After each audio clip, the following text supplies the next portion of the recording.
Here's what Nedra told me. He's turning it into 10 or 12 condominiums, but they're not tearing it down.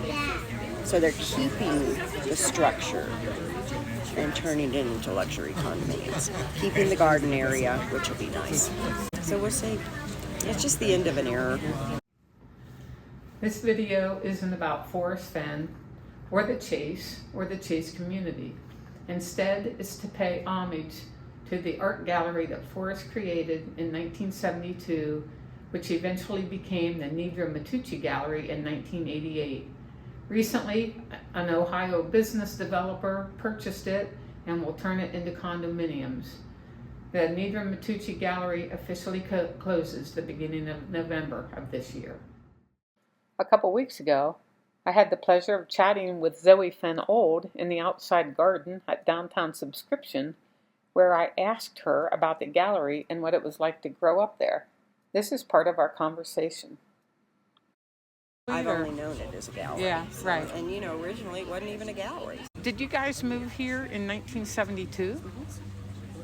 I think it was 72. And it was just an empty building. It wasn't as big then as it is now, was it? Didn't you guys extend it? Oh, absolutely. Absolutely. It was just a little old adobe. Was it a house, though? It was a house. Nick Wallachuk used to live there. It was pretty much a dump when my dad got it. A fixer-upper. A fixer-upper, and he actually opened his broadcasting foundry, which is what it was. It wasn't an art gallery. He cast all his bronze there. Right. And then sort of extended it into a gallery, and then bought the property. He bought 1, 2, 3 properties behind it and made the guest houses. Were there actually run-down homes too, Old adobe homes, right? So run-down adobe right. homes. Yep. So there were structures there. Yeah, there were structures there. Right. So he just bought the property and kind of extended it and then built it up. And when I was a kid, how old were you when you was moved there? 11. Okay. I thought like 10 or so. Yeah. I was 11 when we moved here, but Kelly and I originally. You've been in the gallery. Yes. The hallway. Yep, the whole thing. The hallway. Yep. Okay. So Kelly and I lived in that hallway. I lived in the room that's the office. There's an office. Here's the hallway. So you go in the front door. You go in the front door. If you went straight up those stairs, there's an office there. Yes. There's one here and one here. Okay. I lived in the middle one. Okay. Kelly lived in the one next door, and we were in charge of cleaning the gallery every night. Oh no. Yeah, that's what we were. Oh no. And a lot of times we just run the vacuum cleaner for the noise. And your dad, I always thought, was so meticulous. I imagine. Well, I don't know what it would be like to have worked for your dad, even if you were the kid. I don't know. He expected a lot. Yes. He expected a lot. He had high expectations. And I can't remember where Mom and Dad. I think Mom and Dad lived in had their bedroom in the downstairs part. Was there an upstairs also at the time? No. Oh. And then later on, they built the upstairs, and so they had a bedroom upstairs, and Kelly and I had a bedroom upstairs. So that was built later on. Right. But the first, I can't even remember, the first 2 or 3 years anyway, we actually lived in the gallery part, which was actually kind of fun. It must have been. Yeah, it was fun. And so so you guys are like living in the rooms right from the actual gallery rooms that had the paintings hanging and everything? Oh, yeah. Yeah. Yeah. I mean, it wasn't as big as it was. Right. I mean, it's the part, the little part on Paseo. Right. Part of that was there, but not all of it. Mm-hmm. And everything behind the gallery, none of that was there. Right. And then when he got rid of the bronze casting and made it just the gallery, we lived in that, Kelly and I lived in that hallway, and my mom and dad downstairs until Dad built the upstairs. Right. And then we all moved up, and then it was all gallery. Yes. So when did and he actually put in the pond, right? So when you guys first moved there was like not It didn't have the gardens like it has no, now. it was a field. Right. Or not even a field. It was dirt. Yeah. It was dirt. No, he built all of that. Yes. Just like he did at their house. I mean, there was nothing there. Right. So I want to ask you about Eric Sloane. So, first, I have sort of an interesting story. I fell in love with Eric Sloane because of your dad, as many of us did.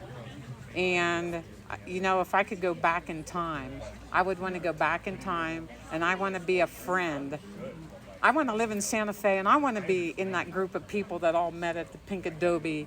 And Eric Sloane had to be, from what I've read, and I've read his books, a lot of his books, and of course, Forrest has told many stories about Sloane. I want to have known Eric Sloane, and you did. Will you talk about anything about Eric? Eric was best friends with my mom and dad and a very good friend to my family. And, I mean, you know, as a kid, I mean, Eric Sloane was, when he was here, he was just here. Right. You know, and those bow ties he used to Yes. wear, my mom would make for him. Really? And I remember there were at least once, maybe twice, that my mom actually did a road trip and drove Eric back east. I can't remember if it was New York or Oh my what, gosh. or something. Well, yeah. Didn't he used to, I thought he also had like a house in Connecticut or somewhere. Yeah. Was it yeah. Connecticut? It was Connecticut. Eric was the nicest man, and he was a character. Yes, that's what makes him so And you know, he enviable to he'd be around. I remember, you know, he would bring paintings in still wet. I actually have a painting in my house that he painted at the Santa Fe Opera. Oh, wow. And he gave it to the Santa Fe Opera, and they wouldn't take it. So he gave it to me. Oh, wow. Which was Lucky pretty you. cool. Do you But- want to get rid of that? No, no. If you ever have anything Sloan related that you no longer want, please get a hold of me before you do Okay, anything I with will. it. I I probably have can't 4 afford to kids. buy anything. That's exactly right. So, the story I wanted to say is, I think this was maybe the end-ish of 2019, I think is the year, and I think Forrest was starting to look at stuff in his office, like old books and stuff, that he was getting ready, thinking about getting rid of. And I can remember him inviting me. He sent me an email, and he said, Cynthia, I can't remember right now how it's worded, but basically, Cynthia, I'm starting to think about getting rid of some of my items or whatever, however he described it, and I'm going to give you first dibs. Do you want to come up and look? And I was so excited. I had no idea what he was talking about. But actually what he presented me that day was the PDF, I think it was the original manuscript PDF of The Thrill of the Chase. And it was incredible. I got to look through it all. And then his price was, maybe it was 2018. I still needed a lot of money to travel to search Yellowstone or wherever, Wyoming. So it's like, oh, thank you so much for offering this to me and let me have first choice. But no, I think I'll pass on that. And then I said, do you have anything Eric Sloane related that you are getting rid of? And he looked at me and he said, Cynthia, my 2 daughters knew Eric. They loved Eric.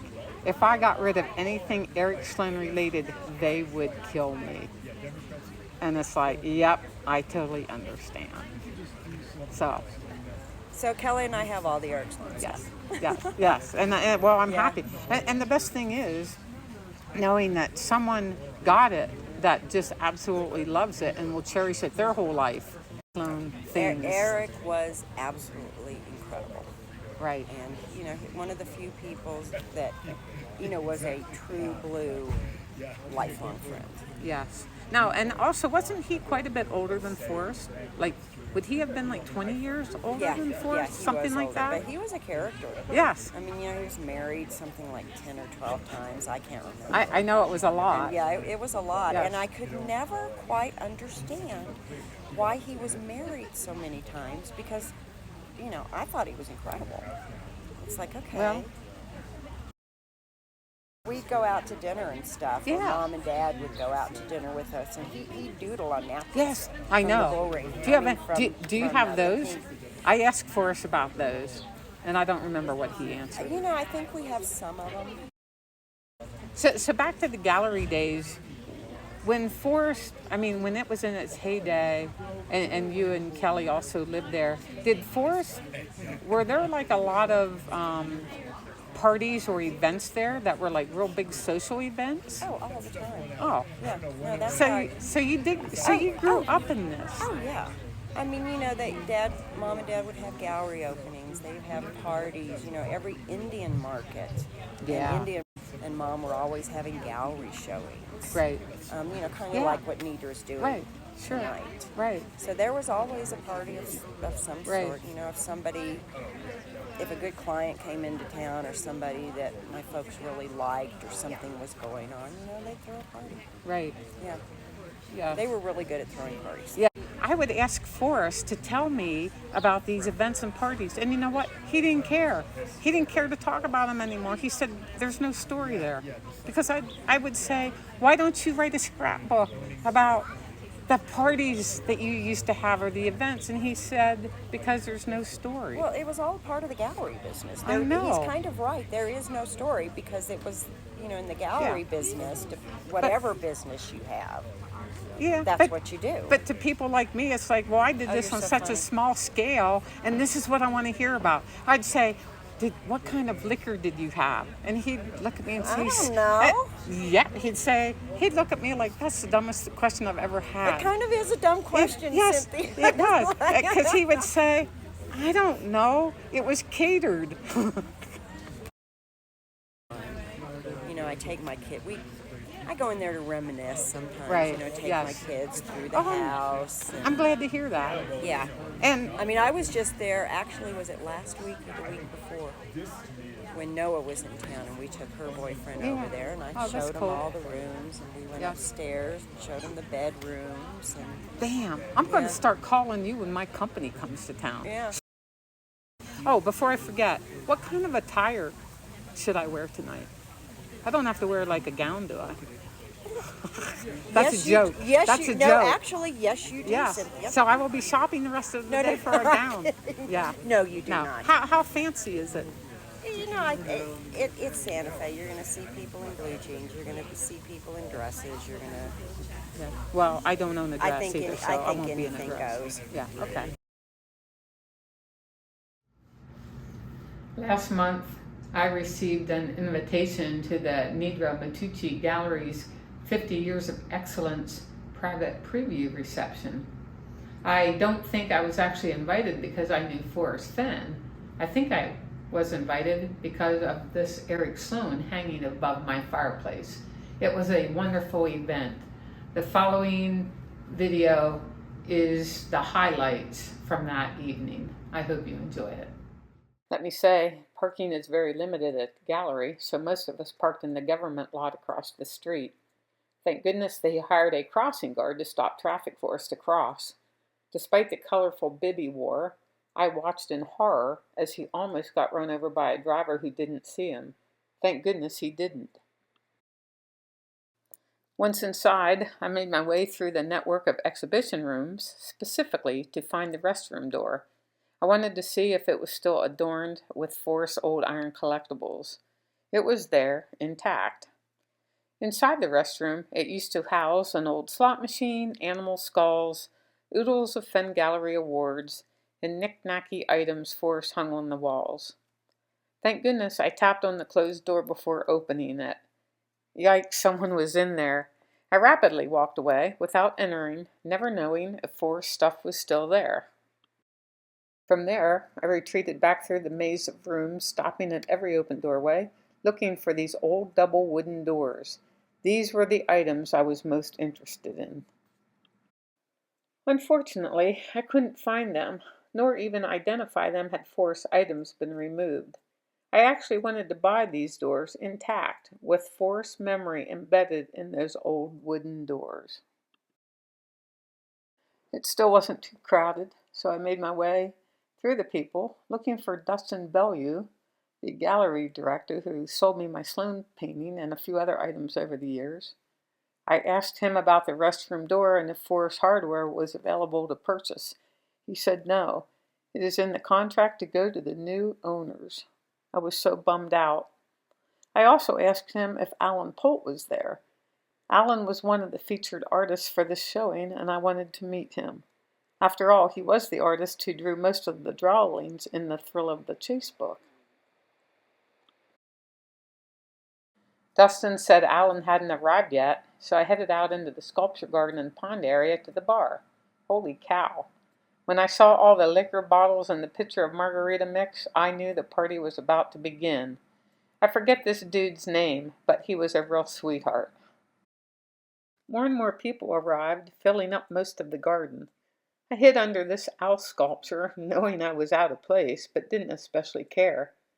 Eventually, Zoe and Piper walked in, and finally, Shiloh and his girlfriend.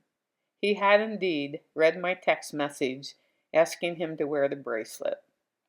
Yep, when he draped his arm around me for a series of pictures, even putting the bracelet on my wrist for a moment, I knew the end of an era was now. It was that moment in the garden when I realized it was all about to end. But I will soar with poetry in my soul as I look back through my journey and remember Forrest was my friend.